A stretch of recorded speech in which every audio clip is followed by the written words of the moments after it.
ஏழு தலைமுறைகள் பாரம்பரியமிக்க ஒரே சித்த மருத்துவ ஸ்தாபனம் சேலம் சிவராஜ் சித்த வைத்தியசாலை. இப்பொழுது சேலம், ஈரோடு, சென்னை, ஹொசூர், திருப்பத்தூரில் தினசரி மருத்துவரை சந்திக்கலாம். தொடர்புக்கு 9842722500. 2 ஸ்பூன் போதும்.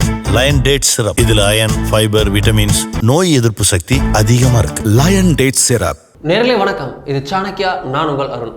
இன்று நம்மோடு மூத்த பத்திரிகையாளர் துரை கருணா இணைந்துள்ளார். கேட்பதுக்கு நிறைய இருக்கிறது, வாருங்கள் கேட்கலாம். வணக்கம் சார். வணக்கம் சார். நீண்ட நாட்கள் கழித்து பேசுகிறோம்.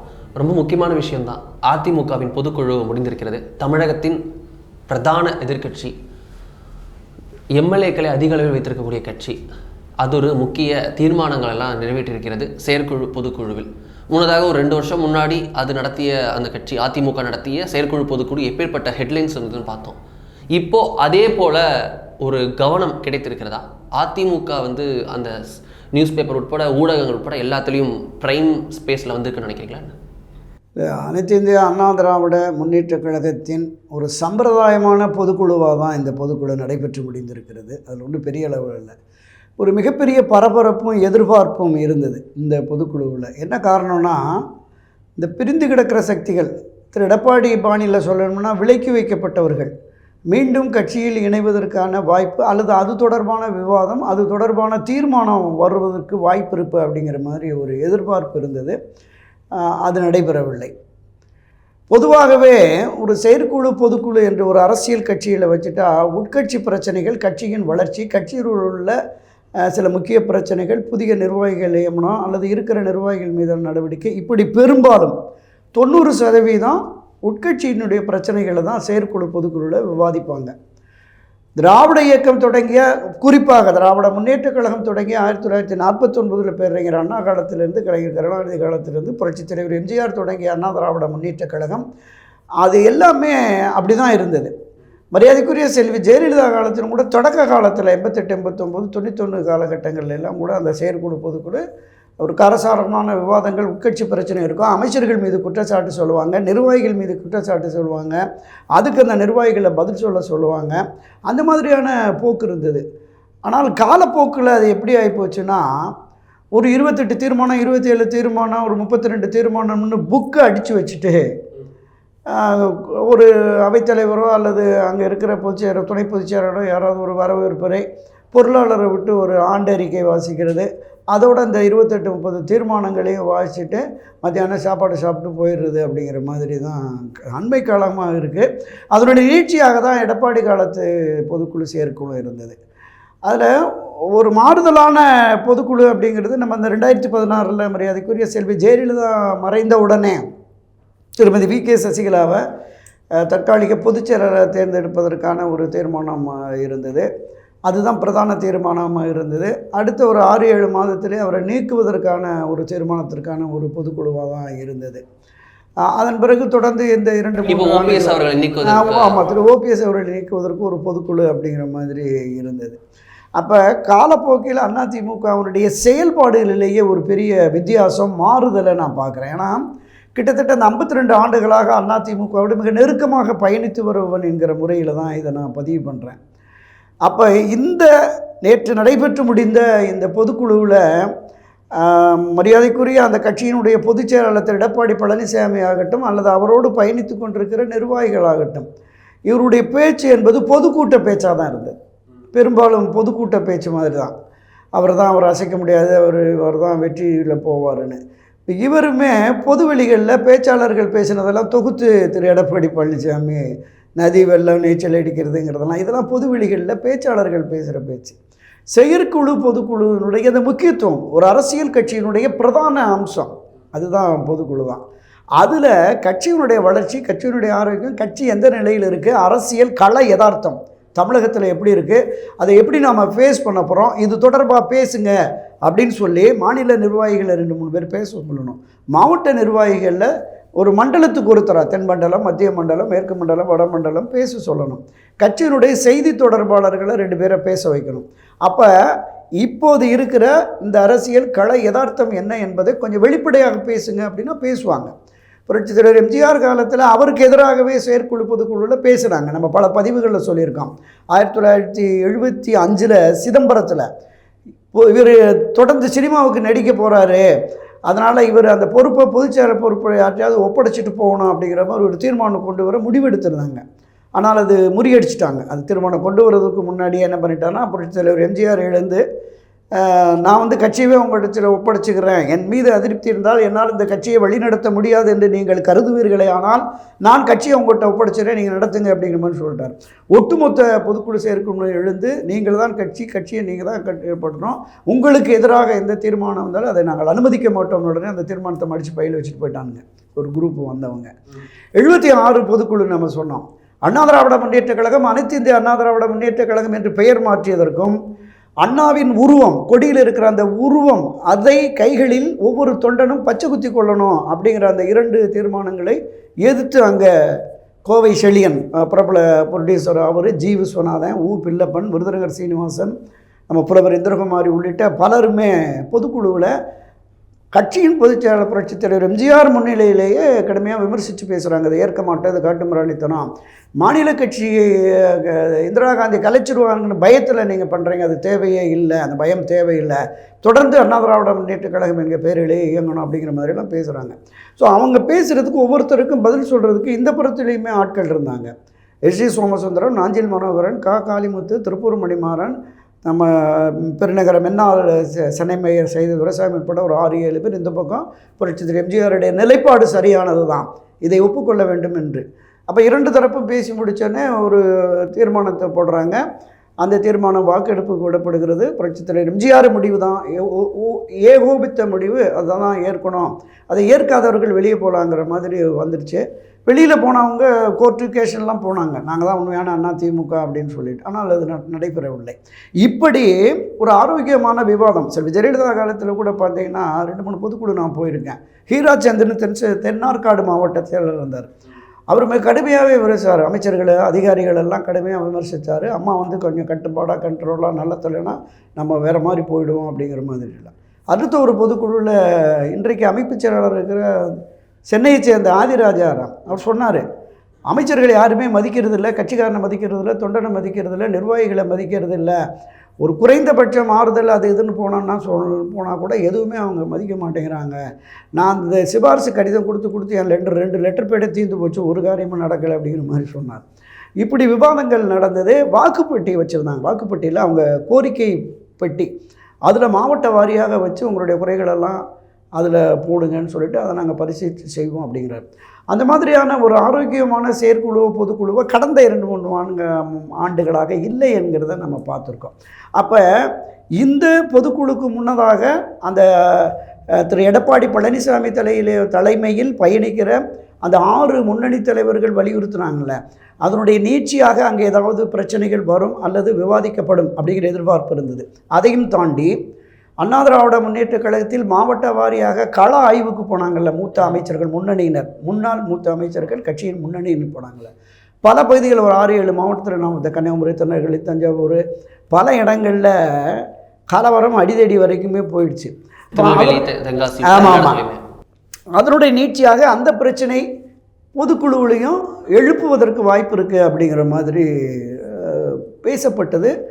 அது ஒரு எதிர்பார்ப்பு இருந்தது. அதுவும் நடக்கலை.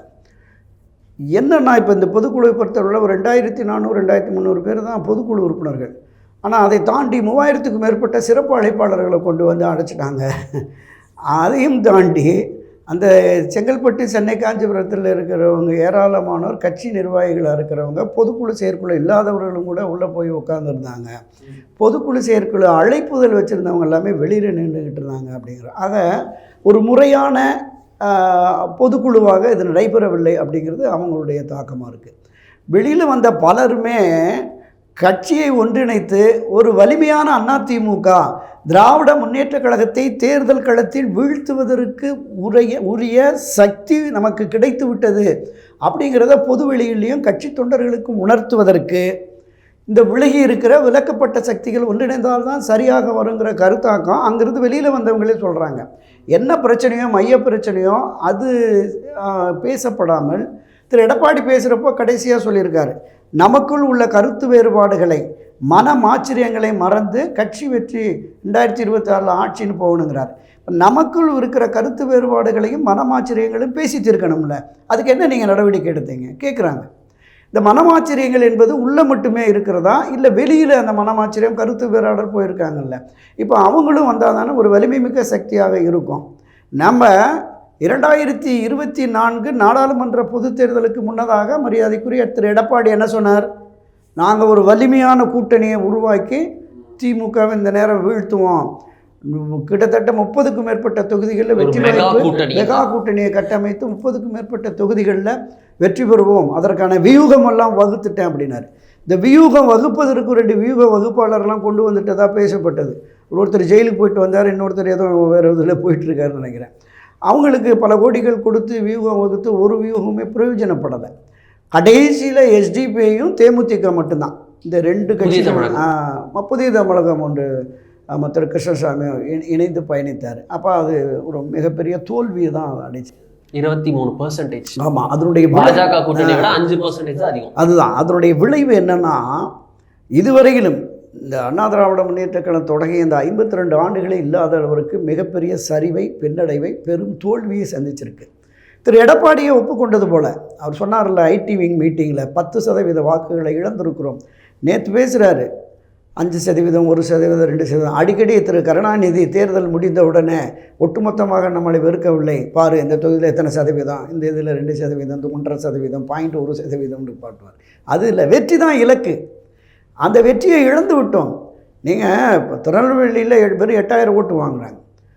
25000 ஓட்டு 1977 ஜிஆர் எட்மண்ட் 22000 ஓட்டு வாங்கினதில் இப்போ இத்தனை வருஷம் கழித்து 40 வருஷத்துக்கு பின்னாடி வெறும் 8000 ஓட்டு வாங்குறதுனா, அந்த நெல்லை மாவட்டமும் தென்காசி அந்த பகுதி என்பது புரட்சித் தலைவர் எம்ஜிஆர், செல்வி ஜெயலலிதா அவர்கள் கட்டி எழுப்பி வர மிகப்பெரிய கட்டமைப்போடு இருந்த கட்சி. அது அதிமுக கோட்டை என்று தென் மாவட்டங்கள் பேசப்பட்ட நிலை இப்போ போயிடுச்சு. இதில் தான் இப்போ திரு வேலுமணி அவர்கள் அவர் முக்கிய தலைவர்களாக, அந்த நீங்கள் சொன்ன அந்த 6 பேரில் முக்கியஸ்தரும் இவரே. ஸோ இவர் தான் டெல்லியோட ரிலேஷன்ஷிப்பையும் மெயின்டைன் பண்ணிருக்காரு, பாஜகவுடன் பேச்சுவார்த்தையில் விட்டு எல்லா விஷயத்தையும் டீல் பண்ணுறவராக இருக்கார். அவர் சொல்கிறாரு, அதிமுக தனித்து நின்னா யாரையுமே இது பண்ண முடியாது, நாங்கள் தனித்து நின்று போட்டிடுறோம், திமுகக்கு அந்த தில் இருக்கா, திமுக தைரியம் தான் எல்லா கூட்டணியும் விட்டுட்டு தனித்து நிற்கணும், தனித்து எல்லா கட்சிகளும் தனித்து போட்டிட்டா அதிமுக தான் நம்பர் 1 கட்சி அப்படின்றாரு. ஸோ திமுக கூட்டணியிலிருந்து எப்படியாவது மீன் பிடிக்கணும், அப்படி இல்லைன்னா திமுக தனித்து தான் நிற்கணுமே, இல்லைன்னா அதிமுக தோக்கிறதுக்கு காரணமே இதுதான் அப்படின்ற மாதிரி ஒரு பிளேமை, ஒரு பழியை தோற்பதற்கான ஒரு காரணமாக கூட்டணி இல்லாததை வேலுமணி அவர்கள் சொல்கிறாரோன்ற கேள்வி எழுதல. இது ஒரு தற்காப்பான நடவடிக்கையாக தான் நானும் பார்க்குறேன். அதாவது திரு வேலுமணி அவர்கள் சொன்ன கருத்து என்பது ஒன்றுபட்ட அதிமுக, புரட்சித் தலைவர் எம்ஜிஆர், செல்வி ஜெயலலிதா காலத்தில் இருந்து அந்த ஒன்றுபட்ட அதிமுக என்பது ஆகப்பெரிய கட்சி. 2014 ஆமாம், திராவிட முன்னேற்ற கழகத்தை விடவும் கட்டமைப்பில் வலிமையானது, தொண்டர் பலம் அதிகமாக, நிர்வாகிகள் அதிகமாக இருக்கிறது, மக்களுடைய ஆதரவுமே இவங்களோட ஒரு 5% அதிகம். எனவே வேலுமணி குறிப்பிட்டது என்பது ஒன்றுபட்ட அண்ணா திராவிட முன்னேற்ற கழகம் தான். தனித்து நின்றாலும் நீங்கள் குறிப்பிட்டது மாதிரி 2014, 2016 தனித்து நின்று ஒரு மிகப்பெரிய வெற்றியை படைத்து ஒரு சாதனையை செல்வி ஜெயலலிதா படைச்சிட்டார். எந்த மாற்றம் 2014, 2016 ஆமாம், பெரிய கூட்டணி இல்லாமல் நிச்சயமா. அப்போ திராவிட முன்னேற்ற கழகத்திற்கு எதிரான மனநிலை என்பது அப்போதும் இருந்தது, இப்போதும் இருக்கிறது, இனியும் மக்களிடம் இருக்கும். அதில் எந்த மாற்று கருத்தும் இல்லை. திரு வேலுமணி சொன்னது மாதிரி கூட்டணி பலம் என்பதுதான் திமுகவை தூக்கி பிடிச்சிக்கிட்டு இருக்கு. இந்த கூட்டணி பலம் என்பதும் திமுக ஆட்சி கட்சியாக இருப்பதும் கூடுதல் பலம். அப்போ இவங்க தன்னுடைய பணபலம், படபலம், அதே அதிகார பலம், இது எல்லாத்தையுமே பிரயோகப்படுத்தி இந்த 2026 தேர்தலில் ஒரு மிகப்பெரிய வெற்றியை பெற்றுவிடுது என்று தீர்மானித்து களமிறங்கியிருக்கிறாங்க. இப்போவே இறங்கிட்டாங்க. பல பகுதிகளில் தேர்தல் பிரச்சாரம் நடக்கிறது. திரு ஆதவர்ஜனா சொன்னார்ல, இருமாப்போடு 200க்கு மேலே ஜெயிப்போம் அப்படின்னு. அதுக்கு பதிலளிக்கிற கனிமொழி மற்றவர்கள் எல்லோருமே இருமாப்போடுதும் சொல்கிறான், 200க்கு மேலேங்கிறார். ஒரு மாண்புமிகு அமைச்சர் சேகர் பாபுன்னு நினைக்கிறேன், 200 தொகுதிகளில் வெற்றி பெறுவதே இருமாப்புன்னு சொல்கிறார் ஆதவர்ஜனான்னு ஒருத்தர். நாங்கள் 200 இல்லை, 234 தொகுதிகளையும் கைப்பற்றுவோம்னர். 234 தொகுதிகளில் வெற்றி பெறுவோம்னு சொல்லலை. அப்போ 234 தொகுதிகளையும் கைப்பற்றுவதற்கு திராவிட முன்னேற்ற கழகமும் ஆட்சியினரும் களத்தில் இறங்கிட்டாங்க. இந்த சூழலில் நாங்கள் வியூகம் வகுத்திருக்கிறோம், பெரிய அளவில் மெகா கூட்டணி மீண்டும் அமைஞ்சிரும், 2026 ஆட்சி அதிகாரத்திற்கு அண்ணா திராவிட முன்னேற்ற கழகம் வந்துவிடும் என்று எந்த அடிப்படையில் திரு எடப்பாடி பழனிசாமி கூறுகிறார் அப்படிங்கிறது தான் பொதுவெளி சந்தேகமாக கருத்தாக இருக்கிறது. நீங்கள் அண்ணா திராவிட முன்னேற்ற கழகம் இதுவரையிலும் இல்லாத பின்னடைவை, சரிவை, பெருந்தோல்வியை சந்தித்திருக்கிற அந்த நிலையிலிருந்து தன்னை உயர்த்தி கொள்ள, வளர்த்தி கொள்ள, அந்த முன்னேற்ற பாதைக்கு அழைத்து செல்ல எந்த நடவடிக்கையுமே ஈடுபடலை.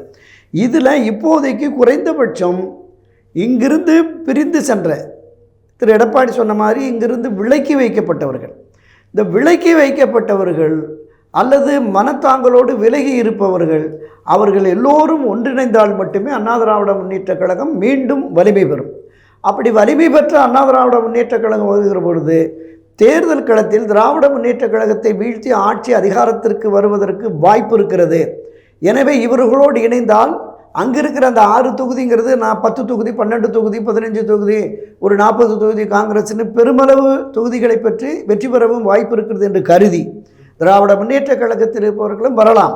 இப்போது நாடாளுமன்ற தேர்தலில் பாஜகவோடு இருந்தோம், சட்டமன்ற தேர்தலில் ஆட்சி அதிகாரத்திற்கு வரக்கூடிய வாய்ப்புள்ள அண்ணா திராவிட முன்னேற்ற கழகத்தில் பயணிப்போம் என்று 1-2 பேர் கூட வரலாம். கூட்டணி கட்சி ஆமாம், இந்தியிலிருந்து வரலாம், திமுகலேருந்து வரலாம். ஆனால் இன்றும் அதே பலகீனமான நிலையில் வியூகம் வகுக்கிறேங்கிறார். வியூகம் எந்த வியூகத்தை வகுத்து என்ன நடக்கப் போகிறது அப்படின்னு தெரியல. இதை தாண்டி 234 தொகுதிகளுக்கும் நான் சுற்றுப்பயணம் செய்து நான் ஆட்சி அதிகாரத்திற்கு பிரச்சாரம் பண்ணி கொண்டு வந்துடுவேங்கிறார். இன்றைக்கு எழுதி வைத்து கொள்ளுங்கள், நிச்சயமாக கள ஆய்வுக்கு சென்ற நிர்வாகிகள் மத்தியில் எந்த அளவிற்கு எதிர்ப்பும் கலவரமும் அடிதடியும் ஏற்பட்டதோ அதற்கு கொஞ்சமும் குறையாமல் திரு எடப்பாடி பயணத்தின் போதும் இருப்பதற்கு கூடுதல் வாய்ப்பு இருக்கிறது. கிட்டத்தட்ட தமிழகத்தில் உள்ள தென் மாவட்ட மத்திய மண்டலத்தில் உள்ள 16 நாடாளுமன்ற தொகுதிக்கு உட்பட்ட 96 தொகுதிகளில் மிக பலவீனமான நிலையில் அண்ணா திராவிட முன்னேற்ற கழகம் இருக்கிறது. அந்த பகுதிகளில் மரியாதைக்குரிய திரு ஓபிஎஸ் அவர்கள், திரு டிடிவி தினகரன் அவர்கள், திருமதி சசிகலா அவர்களுக்கான ஆதரவு நிலைப்பாடு என்பதும் அதிகரித்திருக்கிறது. கட்சியின் கிளை, பேரூர், நகர, ஒன்றிய நிர்வாகிகள் மட்டுமே திரு எடப்பாடிக்கு ஆதரவு நிலையில் இருக்கிறார்கள். அதை தாண்டி அட்டை வச்சிருக்கிற அடிப்படை உறுப்பினர்கள் இருக்காங்கல்ல, காலமெல்லாம் இரட்டை இலைக்கு வாக்களிப்பதை மட்டுமே தன் வாழ்நாள் கடமையாக கொண்டு எந்த எதிர்பார்ப்பும் இல்லாமல் கட்சி வெற்றி பெற வேண்டும், புரட்சித் தலைவர் எம்ஜிஆர் தொடங்கிய அந்த கட்சி தோல்வியடையக்கூடாது, செல்வி ஜெயலலிதா அவர்கள் கட்டி காப்பாற்றிய இந்த கட்சி திமுகவிடம் தோற்றுவிடக்கூடாது, இந்த இரட்டை இலைக்கு பின்னடைவு வரக்கூடாது என்று கருதிகின்றிருக்கிற அடிப்படை உறுப்பினர்கள் பலரும் மரியாதைக்குரிய திரு எடப்பாடி பழனிசாமிக்கு எதிரான மனநிலையில் இருக்கிறார்கள். அதை அவர் உணர்ந்து கொள்ள வேண்டும். அதை உணராவிட்டால் மிகப்பெரிய சரிவு, பின்னடைவு. அந்த 96 இடங்கள்லையும் தனித்து போய் இவங்க இந்த தேர்தலில் எதிர்கொள்கிற போது மிகப்பெரிய தோல்வி அங்கே கிடைக்கும். அதே மாதிரி நம்ம சென்னை, செங்கற்பட்டு, திருவள்ளூர், காஞ்சிபுரம் இங்கே இருக்கிற ஒரு 48-50 தொகுதிகளில் ஒரே ஒரு தொகுதி தான் வெற்றி பெற்றிருக்கிறது. இவர் அடிக்கடி சொல்கிறார், அது நாடாளுமன்ற தேர்தல், அது வேறு, சட்டமன்ற தேர்தலில் வேறு மாதிரி வரும், திமுகவுக்கு எதிராக மக்கள் கொந்தளிச்சிட்டாங்க அப்படிங்கிற மாதிரியெல்லாம் இருக்கார். எதிர்ப்பு இருக்கிறது, மாற்று கருத்து இல்லை. நான் அடிக்கடி பல பதிவுகளில் சொல்லியிருக்கிறேன். எல்லா பிரிவினரும் போராட்ட களத்துக்கு வந்துட்டாங்க. டாக்டர்ஸு, நர்ஸு, போக்குவரத்து ஊழியர்கள், அரசு ஊழியர்கள், ஆசிரியர்கள், விவசாயிகள், நெசவாளிகள் எல்லாருமே வந்துட்டாங்க. ஜாக்டோஜி அமைப்பு உட்பட போராட்ட களத்துக்கு வந்துட்டாங்க. மக்கள் மத்தியிலும் இந்த வரி உயர்வு விஷயங்கள், மழை வெள்ள சேதத்தில் அரசு கடைப்பிடித்த அந்த அணுகுமுறை, இதன் மூலமாகவெல்லாம் எதிர்ப்பு இருக்கிறது. ஆனால் இதையும் தாண்டி நாங்கள் வெற்றி பெறுவோம் என்கிற நம்பிக்கை அவர்களுக்கு வருகிற பொழுது அவர்களுடைய அந்த சாமர்த்திய, சாதுரிய நடவடிக்கைகள் நிச்சயமாக அவருடைய வெற்றிக்கு கொண்டு போய்விடும் அப்படின்னு தான் இருக்கிறேன்.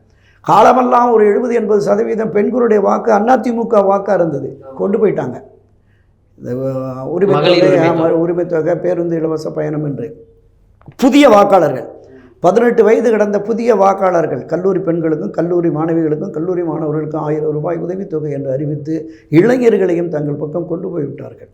இதை தாண்டி இருக்கிற இளைஞர்கள் பலர் விஜய் பக்கமும் சீமான் பக்கமும் இருக்காங்க. புதிதாக அரசியலுக்கு வரக்கூடிய இளைஞர்களையும் பெருமளவு அண்ணா திராவிட முன்னேற்ற கழகம் ஈர்க்கவில்லை. மரியாதைக்குரிய பாஜக தலைவர் திரு அண்ணாமலை அவர்கள், அவர் அந்த எண்மண் எண்மக்கள் யாத்திரையில் போகிறப்போ ஒரு கணிசமான இளைஞர் கூட்டத்தை ஈர்த்து விட்டார். அதனால தான் வாக்கு சதவீதம் இப்போ அதிகரித்திருக்கிறது. அதற்கான முன்முயற்சியும் இதில் அண்ணா திராவிட முன்னேற்ற கழகத்தில் எடுக்கலை. கட்சி ரீதியாக ஒரு செயல் வீரர் கூட்டங்கள், பகுதி வாரியாக செயல் வீரர் கூட்டங்கள், பொதுக்கூட்டங்கள் நடக்கும், திருமுனை கூட்டங்கள் நடக்கும். திராவிட முன்னேற்றக் கழகத்தை ஆட்சி அதிகாரத்திலிருந்து வீழ்த்துவதற்கு ஆர்ப்பாட்டங்கள், போராட்டங்கள், மறியல்கள் பெருமளவு முன்னர் நடந்தது. இப்போ அது இல்லை. வெறும் அறிக்கைகள் வாயிலாக மட்டுமே 13 ஆண்டுகள் ஆட்சி அதிகாரத்தில் இல்லாத திரு கருணாநிதி அவர்கள் திமுக தொண்டர்களை உயிர்ப்போடு வைத்திருந்தார். கணக்காக வேலை பார்ப்போம். அவர் ஒரு அறிவிப்பு வந்துருச்சுன்னா திரு எம்ஜிஆருக்கு எதிராக போராட்ட களத்திற்கு வருவார்கள், சிறை சென்றார்கள். என்ன நடக்குதுங்க?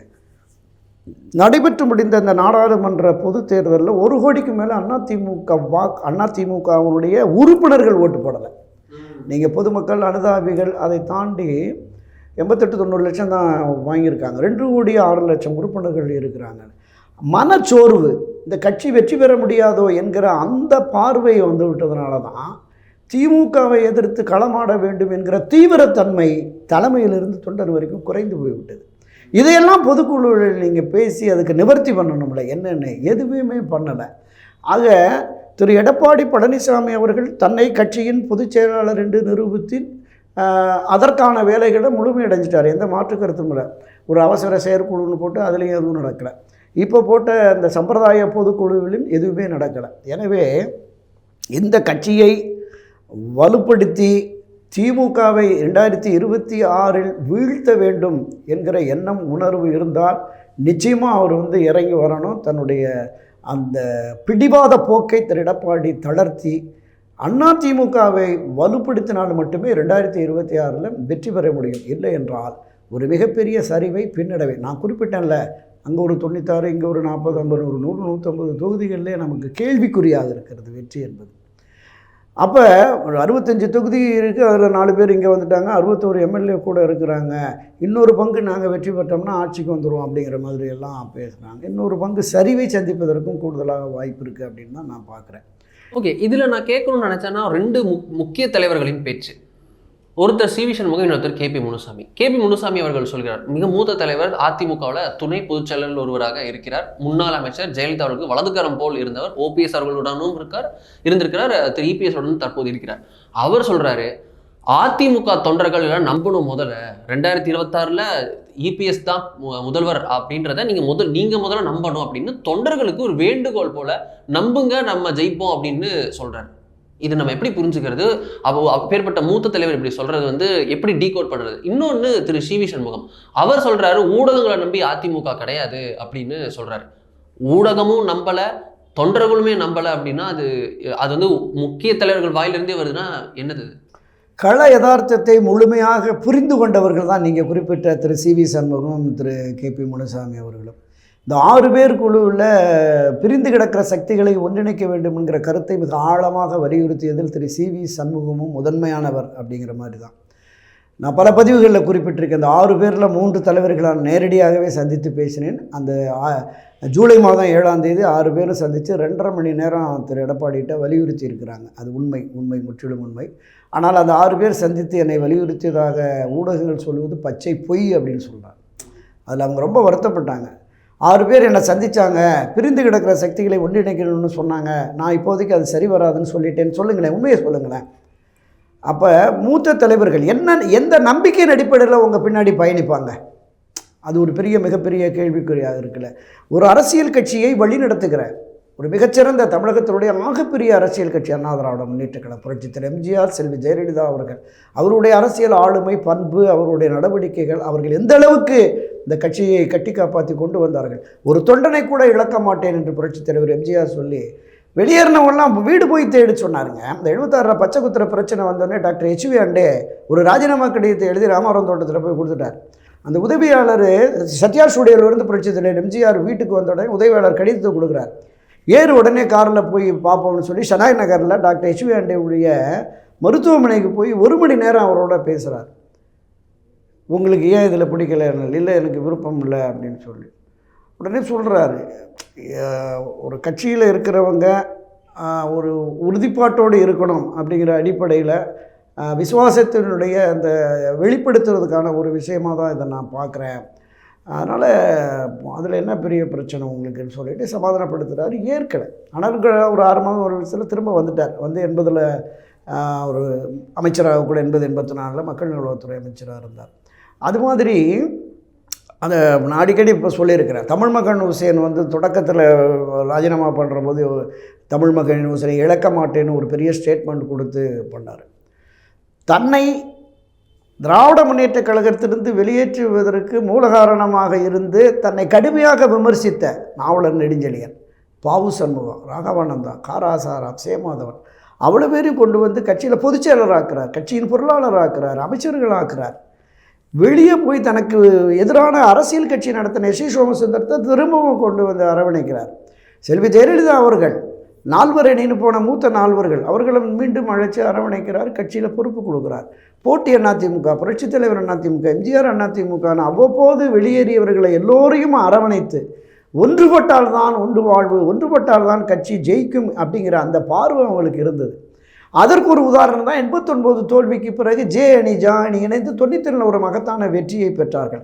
இந்த முன்னுதாரணங்கள் எல்லாமே மறந்துவிட்டு திரு எடப்பாடி பிடிவாதமாக நான் தான் கட்சி, நான் சொல்கிறது தான் முடிவு என்ற நிலைப்பாட்டை எடுத்ததனுடைய விளைவு இன்னும் ஒரு கடுமையான மேலும் ஒரு மோசமான தோல்வியை சந்திக்கும் என்பதுதான் என்னுடைய இந்த 55-60 ஆண்டு கால அரசியலினுடைய அனுபவத்தின் வெளிப்பாடாக நான் சொல்கிறேன். கட்சி நீங்கள் கட்சியினுடைய ஒவ்வொரு தொண்டனுடைய உணர்வுகள் என்ன அப்படிங்கிறத நம்ம பார்க்கணும். இந்த அடிப்படை தொண்டர்களின் உணர்வுகளைத்தான் அந்த 6 பேர் போய் வெளிப்படுத்தினாங்க. யாருமே உங்களை தவிர வேறு யாரும் என்கிட்ட சொல்லலை. கிளைச்செயலர், ஒன்றிய செயலர், நகர செயலாளர் எல்லாம் நேராக வந்து பொதுச் செயலாளர்கிட்ட புகார் சொல்லுவான். அங்கே லோக்கலில் நீங்கள் போட்டிருக்கீங்கல்ல, அவன் ஒன்றிய செயலர்கிட்ட சொல்கிறான், நகர செயலர்கிட்ட சொல்கிறான், அவன் மாவட்ட செயலர்கிட்ட சொல்கிறான், மாவட்ட செயலர் அந்த மாவட்டத்தின் முக்கிய தலைவர்கிட்ட சொல்கிறான். அந்த வகையில் இவங்களுக்கு தான் அந்த 6 பேர் வந்து கள யதார்த்தத்தை சொல்கிறாங்க.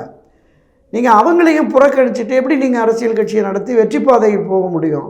இந்த பிடிவாதம் தளராதவரை அதிமுக 2026 திமுகவை வீழ்த்தி வெற்றி பெறுவதற்கு அறவே வாய்ப்பில்லை. அதுதான் யதார்த்தம். அதை எடப்பாடி பழனிசாமி உணர வேண்டும். ஓகே, இதில் வந்து மெகா கூட்டணி அமைப்போன்னு திரு இபிஎஸ் அவர்கள் மீண்டும் ஒரு முறை சொல்லிட்டார். லோக்சபா எலெக்ஷன்ஸ்க்கு முன்னாடி சொன்னதை பார்த்தோம். அதுக்கப்புறம் என்னாச்சு? பாமக வந்து பாஜக கூட்டணியை தேர்ந்தெடுத்தது, தமிழ் மாநில காங்கிரஸ் பாஜக கூட்டணியை தேர்ந்தெடுத்தது, டிடிவி அவர்கள் அங்கே போனார், ஓபிஎஸ் அவர்கள் அங்கே போனார். அதுக்கப்புறம் ஏகப்பட்ட கட்சிகள் பாஜக கூட்டணியை தேர்ந்தெடுத்தன.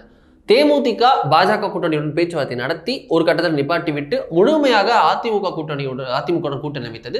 அங்கே வந்து போட்டிட்டாங்க. நீங்கள் சொன்னது போலவே எஸ்டிபியையும் புதிய தமிழகம் தான் வேறு சில கட்சிகளாக இருந்ததுன்னா தேமுதிக தான் ஓரளவுக்கு பெரிய கட்சி. ஸோ லோக்சபா எலெக்ஷன்ஸில் பார்த்தோம், சட்டமன்ற தேர்தலிலாவது இந்த கூட்டணி கணக்கு அவர் சொல்றதுபடி எண்ணுவதுபடி நடக்குமா? அப்பேற்பட்ட ஏதாவது கணக்கு வச்சிருக்காரா? 2026 சட்டப்பேரவை தேர்தல் என்பது தமிழக அரசியல் வரலாற்றிலே இல்லாத அளவுக்கு ஒரு மாறுபட்ட தேர்தலாக இருக்கும் அப்படிங்கிறத எல்லாரும் சொல்கிறாங்க. ஆமாம், திரு அண்ணாமலை அவர்கள் சொல்கிறாங்க. அது நேற்றுக்கு திரு எடப்பாடி பழனிசாமி இது ஒரு வித்தியாசமான தேர்தலாக இருக்கும் அப்படிங்கிறாரு. விஜய் அரசியல் களத்துக்கு வந்து அவருமே இது ஒரு மாறுபட்ட தேர்தலாக இருக்கும்னு. இப்போ பல்வேறு விதமான கருத்தாக்கம் பொது வெளிகளில் வந்துடுச்சு. திராவிட முன்னேற்றக் கழகத்தோடு அணி சேர்ந்திருக்கிற கூட்டணி கட்சிகள் அதிலிருந்து வெளியேறுவதில்லை என்கிறதுல ஒரு உறுதியோடு இருக்கிறார்கள்ங்கிறது நமக்கு இதுவரையிலும் தெரியுது. திருமாவளவனுடைய சமீபத்திய நகர் வரைக்குமே தெரியுது. இதை தாண்டி இனி யாரும் எப்போதும் யாரோடும் கூட்டணி சேரலாம் என்கிற ஒரு தத்துவம் இருக்குல்ல, ஒரு எழுதப்படாத விதி இருக்குல்ல, அந்த அடிப்படையில் யார் வேண்டுமானாலும் எங்கு வேண்டுமானாலும் போகலாம். அது வந்து வெற்றி பெறுவோமா என்கிற அந்த நம்பிக்கையின் அடிப்படையில் தான் போவாங்க. மரியாதைக்குரிய திரு எடப்பாடி பழனிசாமி அவர்கள் மீது எந்த அரசியல் கட்சிக்கும் நம்பிக்கை இல்லை. அவருடைய அரசியல் பயணம் என்பதும் அவருடைய அரசியல் அணுகுமுறை என்பதும் ஒரு நம்பகத்தன்மையற்றவராகவே அவர் தெரிகிறார். எனவே அவரை நம்பி எப்படி கூட்டணி சேருவது என்பது முதல் பார்வை. அடுத்த பார்வை, நான் குறிப்பிட்டது மாதிரி திராவிட முன்னேற்றக் கழகத்தை இந்த தேர்தலில் வீழ்த்தக்கூடிய அளவிற்கு வலிமை இருக்கிறதா, அண்ணா திராவிட முன்னேற்றக் கழகம் வலிமை பெற்று இருக்கிறதா அப்படிங்கிற பார்வை இருக்கும். அப்போ வெளிப்படையாக தெரியுது. நீங்கள் மிக குறைந்தபட்சம் எடுத்துக்கிட்டாலும் ஒரு 4-5% திரு ஓபிஎஸ் திரு சசிகலா அவர்களுக்கு ஆதரவு நிலைப்பாடு என்பது இருக்கும். ஏன்னா நம்ம பார்த்தோம், ஒரே ஒரு தேர்தலில் போட்டு கிட்டத்தட்ட 33% ராமநாதபுரத்தில் ஒரு 12 நாட்களுக்கு முன்னால் கிடைத்த ஒரு சுயேட்சை சின்னத்தை வச்சுட்டு 3,42,000 ஓட்டு அவர் வாங்கியிருக்கிறார். அப்போ அந்த ஆதரவு நிலைப்பாடு என்பது எல்லா தொகுதிகளிலும் ஒரு 5,000 10,000 இருக்கட்டுமே. நீங்கள் வாக்கு சதவீதம் என்பது 5, 10, 100 ஓட்டுகளில் கூட வெற்றி வாய்ப்புகளை இழக்கிறதெல்லாம் பார்க்குறோம் நாம். ஸோ அந்த நிலைப்பாடு என்பது நீங்கள் வெளியில் 10% நம்ம இழந்துட்டோம், அதை வந்து நம்ம மீட்டு எடுக்கணும் அப்படிங்கிற போது ஏற்கனவே உங்களை விட்டு பிரிந்து கிடக்கிற இது ஒரு 4-5% நிரூபிக்கப்பட்ட அமமுகவுடைய 2-3% போது இந்த 8-10% இங்கேயே இருக்குது. காலமெல்லாம் இரட்டலைக்கு வாக்களித்தவர்களே இருக்கிறார்கள். உனக்கானது நீங்கள் அழைப்பு விடுத்து அவர்களை இணைத்து கட்சியை கொண்டு வருகிற பொழுது நீங்கள் வெளி சக்தி வேண்டாம். ஒரு 5% பொதுமக்களுடைய ஆதரவு வந்தாலே நீங்கள் வெற்றி பெற்றலாம்ல. அந்த மனப்பான்மை இல்லை. இந்த அடிப்படையில் மெகா கூட்டணி எப்படி கட்டமைப்பார்? மரியாதைக்குரிய திரு அண்ணாமலை அவர்கள், பாஜக தலைவர் அண்ணாமலை அவர்கள் லண்டன் செல்வதற்கு முன்னாடி என்ன சொன்னார்? 2026ஆம் ஆண்டு என்டிஏ தலைமையில் ஒரு கூட்டணி அரசு தான் அமையும். ஆமாம், இப்போவும் வந்து அதை தான் சொல்கிறார். அதோடு அணி சேர்ந்திருக்கிற அமமுக டிடிவி தினகரனுமே அப்படி தான் சொல்கிறார். இப்போ பொதுவெளிகளில் மக்கள் மத்தியில், அரசியல்வாதிகள் மத்தியில், அரசியல் ஆலோசகர்களாக இருப்பவர்கள், விமர்சகர்களாக இருப்பவர்கள் மத்தியில் ஒரு பார்வை இருக்கிறது.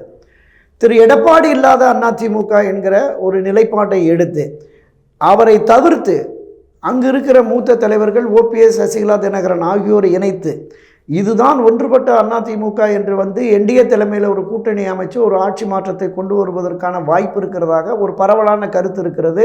அது ரெண்டு தரப்புமே மறுக்கலை. ஏன்னா இபிஎஸ் இல்லாத அதிமுக, ஆமா, பாஜக தலைமையிலான கரண்ட் என்டிஏ ரெண்டுத்தையும் சேர்த்து ஒரு கூட்டணி, ஆமா, அப்படிப்பட்ட ஒரு கூட்டணியை அமைப்பதற்கான ஒரு சாத்தியக்கூறு இருப்பதாகவும் பேசுறாங்க. அதிமுகவை முன்னின்று வழிநடத்துவார் அப்போ வேலுமணியா, எங்க தங்கமணியா? ஆமாம், இல்லை இல்லை, அவர்கள்லாம் மூத்த தலைவர்கள். நிச்சயமா நம்பி எல்லாரும் வருவாங்களா? அவருடைய மண்டலத்தில் அவங்க கிங்கா இருக்கலாம், பட் தமிழ்நாடு முழுக்க இருக்கணும்ல. இல்லை இல்லை, அவருடைய தலைமையை சிவி சண்முகம் இருக்கணும், சிவி சண்முகம் தலைமையை கேபி முனுசாமி அவர்கள் இருக்கணும், அவருடைய தலைமையை இவர் இருக்கணும் அப்படின்னு ஒவ்வொருத்தரோட தலைமையை ஏற்றுக்கொள்ள வேண்டியது இருக்குல்ல. எடப்பாடி இல்லாத அதிமுக என்று வருகிற பொழுது மீண்டுமே அந்த இரட்டை தலைமை ஃபார்முலா கொண்டு வரதுக்கு வாய்ப்பு இருக்கிறது. அப்பயும் அந்த யார் முதன்மை பீடம் இருக்குல்ல. இல்லை, அதான் இப்போ இரட்டை தலைமைன்னு வர்றபோது ஏற்கனவே ஒருங்கிணைப்பாளராக இருந்த மரியாதைக்குரிய திரு ஓபிஎஸ் அவர்களும் இணை ஒருங்கிணைப்பாளராக மரியாதைக்குரிய வேலுமணி அவர்களும் வந்துட்டாங்கன்னா மற்றவர்கள் அவரோட துணை ஒருங்கிணைப்பாளர்கள் அந்த மாதிரியான அது போகலாம். ஒரு தீர்வு என்று வருகிற பொழுது நான் என்ன சொல்கிறேன், திரு எடப்பாடி பழனிசாமி அவர்கள் ஒரு வலிமை மிக்க தலைவராக, ஒரு ஆளுமை மிக்க தலைவராக உருவாகிவிட்டார் அப்படிங்கிறது. இதற்கான மூல காரணம் எங்கே வந்தது? திருமதி சசிகலா இவரை முதலமைச்சர் என்று அறிவித்ததற்கு பிறகுதான். அன்றைய தினம் அன்றைக்கு இருந்த அந்த 33-34 அமைச்சர்களில் யாராவது ஒரு கடைசி நிலையில் இருந்த திரு பெஞ்சமினவே இவர் தான் முதலமைச்சர்னு சசிகலா அடையாளம் காட்டியிருந்தா அவர் அதிமுகவை வழி நடத்திக்கிட்டு இருப்பார். அதான யதார்த்தம், அதான உண்மை. அந்த வாய்ப்பு இவருக்கு கிடைச்சது. இதே வாய்ப்பு இன்னொருக்கு கிடைக்கிற பொழுது அந்த வாய்ப்பை பயன்படுத்தி ஒரு ஒன்றுபட்ட அதிமுகவை, ஒருங்கிணைந்த அதிமுகவை ஒரு கூட்டு தலைமையோடு கொண்டு செலுத்துவதற்கு நிறைய வாய்ப்புகள் இருக்குது. அது எதுவுமே மறுக்க முடியாது. ஓகே, இது ஒருங்கிணையாத பட்சத்தில் திமுக வர்சஸ் என்டிஏன்னு களம் மாற வாய்ப்பு இருக்கா? இல்லை திமுக வர்சஸ் டிவிகே தமிழக வெற்றி கழகம்னு வர வாய்ப்பு இருக்கா? எப்படி இருக்கும்? இல்லை, அதான் இப்போ திராவிட முன்னேற்ற கழகத்தோடு இருக்கிற அரசியல் கட்சியை அப்படியே ஒரு வலிமையான கூட்டணி என்று வருகிற பொழுது இங்கே பாஜக தலைமையில் ஒரு அணி, எடப்பாடி பழனிசாமி தலைமையில் ஒரு அணி, டிவிகே தலைமையில் வெற்றி கழகம் விஜய் தலைமையில் ஒரு அணி, சீமான் தனி என்று அந்த எதிர் வாக்குகள் 4ஆக பிரிகிற பொழுது மிக எளிதாக திராவிட முன்னேற்ற கழகம் வெற்றி பெற்றுவிடும். அதனால்தான் வலிமையான கூட்டணியை, பிரிந்து கிடக்கிற அனைத்து சக்தியிலும் ஒருங்கிணைந்து ஒரு வலிமையான கூட்டணியை உருவாக்கினால் மட்டுமே அவர்களை தோற்கடிக்கும் என்கிற அந்த மனத்தாக்கம் இருக்கிற அரசியல் கட்சிகளுக்கிடையே இந்த கருத்தாக்கம் இருக்கிறது. எப்படியாவது ஒரு ஒன்றுபட்ட அதிமுகவை உருவாக்கி பாஜக திமுக ஆட்சியை வீழ்த்த வேண்டுமென்றால் எதையும் இழக்க தயார், எந்த தியாகத்தையும் செய்ய தயார் என்று திரு எடப்பாடி பழனிசாமி சொன்னார். அவர் இந்த பிடிவாதத்தை தளர்த்தி கட்சியை ஒன்றுபடுத்துகிற அந்த தியாகத்தை மட்டுமே செய்தாரே என்றால் நிச்சயமாக அதிமுகவுக்கு எதிராளம் இருக்கிறது. இப்போ என்டிஏ தலைமையில் பயணிக்கிற பாட்டாளி மக்கள் கட்சி, அங்கே இருக்கிற மற்ற ஐஜேகே உள்ளிட்ட சிறிய கட்சிகள் இருக்கிறது. இப்போ இவங்க இப்படியே என்டிஏ தலைமையிலேயே தொடர்வார்களா, அல்லது அதிமுக திரு எடப்பாடி பழனிசாமி தலைமையிலான அரசியல், ஏன்னா மாநில தேர்தல் என்பதால் இவர்களோடு வருகிற பொழுது கூடுதல் இடங்கள் கிடைக்கும், கூடுதலாக செலவு தொகை கிடைக்கும். அதுதான் முக்கியம். நமக்கு அந்த தேர்தல் செலவு தொகை நமக்கு அதிகமாக கிடைக்கும், பாஜகவில் எதிர்பார்க்க முடியாது. அப்படிப்பட்ட நிலை வருகிற பொழுது இங்கு 1-2 கட்சிகள் வருவதற்கான வாய்ப்பு இருக்கிறது. இப்படி வாய்ப்புகள் சிதறி கொஞ்சம் கொஞ்சமாக எல்லோரும் வருகிற பொழுது புதிய அரசியல் இயக்கமான தமிழக வெற்றி கழகத்தினுடைய நிலைப்பாடு, அவங்க என்டிஏ அணியில் போகிறாங்களா இல்லை திரு எடப்பாடி அணியில் போகிறாங்களான்னு ஒரு மிகப்பெரிய கேள்விக்குறி. தனித்து நின்று தன்னுடைய சக்தி என்ன என்று நிரூபிக்க வேண்டும் என்று திரு விஜய் கருதுவாரே ஆனால் அவர் தொடக்கத்திலே ஆட்சி அதிகாரத்தில் பங்கு என்று வந்ததுனால முதல் தேர்தலிலேயே ஆட்சி அதிகாரத்தில் பங்கு தரக்கூடிய ஒரு இயக்கங்களோடு ஒரு கூட்டணியை வைத்துக்கொள்ளலாம் என்கிற அந்த மரப்போக்கு இருந்தால் என்டிஏல போகிறாரா இங்கே வராரா இருக்கும். தமிழ்நாட்டை பொறுத்தளவில் எத்தனை பிரிவுகள் ஆனாலும் வெற்றி தோல்வியை தீர்மானிக்கிறது அதிமுக திமுக தான் அப்படிங்கிற மாதிரி. எனவே அண்ணா திராவிட முன்னேற்றக் கழகம் வெற்றி வாய்ப்பை பெறுவதற்கான கூடுதல் வாய்ப்பு இருக்கிறது. அதில் வெற்றி கழகமும் இணைந்து இன்னும் 1-2 கட்சிகளை இணைத்து நாம் களம் காணலாம் என்கிற நிலைப்பாட்டுக்கு திரு விஜய் வந்து அதற்கு திரு எடப்பாடி பழனிசாமி உள்ளிட்டோர் அதுதான் நான் வியூகம்னு சொல்லிட்டு இருக்கார். விடுதலை சிறுத்தைகளை கொண்டு வந்துடலாம், வெற்றி கழகத்தை கொண்டு வந்துடலாம், கூடுதல் இடங்களை கேட்டு பெற வேண்டும் என்று விரும்பி கொண்டிருக்கிற திமுகவில் இருக்கிற சிபிஐனா அவங்க ஏற்கனவே பல தேர்தல்களில் 15 இடம் 12 இடம் 25 இடம் காங்கிரஸ் 60 இடம் அப்படியெல்லாம் இருந்த கட்சிகள் தான் வெறும் 6 இடங்களுக்கு ஒப்புக்கொண்டார்கள். இந்த முறை எல்லா அரசியல் கட்சியுமே இரட்டை இலக்கம் என்கிற பார்வையோடு பயணிக்கிறார்கள். விடுதலை சிறுத்தைகள்லாம் 2 MP இருக்கிறோம், 12 தொகுதிகள் கொடுங்க, 8 தொகுதி தனி தொகுதி 4 தொகுதி பொது தொகுதி கொடுங்க அப்படிங்கிற மாதிரி. எனவே பொதுத்தொழில் 2 பேர் இருக்கிறாங்க, ஷானவாஸ் பாலாஜி அண்ணா. எனவே அந்த அடிப்படையில் அவங்க பேசிகிட்டு இருக்காங்க இரட்டை இலக்கம். இப்போ ஒவ்வொரு கட்சியும் இரட்டை இலக்கம் வருகிற பொழுது மிக குறைந்த தொகுதி தான் திராவிட முன்னேற்ற கழகத்திற்கு கிடைக்கும். அப்படி வருகிற பொழுது ஒரு அறுதி பெரும்பான்மை கிடைக்காம அவங்களுக்கு ஒரு பின்னடைவு சரிவு வந்துருங்கிற பார்வை இருக்கும். ஸோ இந்த பார்வை என்பதும் இது தொடர்பான விவாதம் நடக்கிற பொழுது பேரம் பேசப்படுகிற பொழுது அங்கேயே இருந்து இருக்கிற 8 தொகுதியோ 6 தொகுதியோ 10 தொகுதியோ கொடுத்தாங்கன்னா அதில் 6-7 தொகுதி வெற்றி பெறுவதற்கான வாய்ப்பு இருக்கிறது. இங்கு அதிக தொகுதிகள் கிடைத்தாலும் வெற்றி பெறுவதற்கான வாய்ப்பில்லை என்று கருதுவார்களே. ஆனால் ஒன்றுபடாத அதிமுக, பலகீனமான அதிமுக, அதோடு நாம் சேருவது சரியானது இல்லை என்று அவர் கருதுவார்களானால் அங்கே அப்படியே இருந்துருவாங்க. அப்போ இது 3 முனை போட்டியா 4 முனை போட்டியா 5 முனை போட்டியா இன்னொரு 6 மாத காலத்தில் நமக்கு தெரிஞ்சிடும். இப்போ இருந்தே பேச்சுவார்த்தைகளை தொடங்கியிருப்பாங்க. அப்படி தெரிகிற பொழுது தான் அதிமுக திரு எடப்பாடி பழனிசாமி தலைமையிலான அதிமுக 2026 வெற்றி பெறுவதற்கு வாய்ப்பு இருக்கிறதாங்கிறது நம்ம அப்போ தான் தெரியும். ரொம்ப நன்றி சார். நம்மளோட இந்த பல விஷயங்கள் குறித்து விரிவாக தெளிவாக பேசிக்கலாம். மிக்க நன்றி. நன்றி, வணக்கம்.